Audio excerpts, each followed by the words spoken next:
साहेब या मतदारसंघामध्ये फार नात्या गोत्याचं राजकारण होतंय. बाप खासदार झाला की मुलाला आमदार व्हावं वाटतंय, कधी मुलीला आमदार व्हावं वाटतंय. मुलगी जिल्हा परिषद असली का मुलगा जिल्हा परिषद असतो, लगेच त्यांना डीपीडीसीला सदस्य व्हावं वाटतंय, कुणाला जिल्हा परिषदेचा अध्यक्ष व्हावं वाटतंय, दाजीला आमदार व्हावं वाटतंय, दाजीची आमदारकी पुरे झाली की ताईला आमदार व्हावं वाटतंय. इतकी वाईट अवस्था या मतदारसंघामध्ये आहे.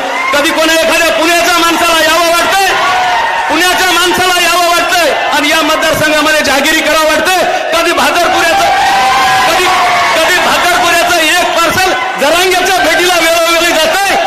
बांधवानो, जो जरांगेच्या भेटीला गेलाय, ओबीसीच्या आरक्षणाला ज्या आमदारांनी विरोध केलाय, ज्या नेत्याने ओबीसीच्या आमदाराला विरोध केलाय, त्या नेत्याला या मतदारसंघामध्ये चुनून पाडलं पाहिजे.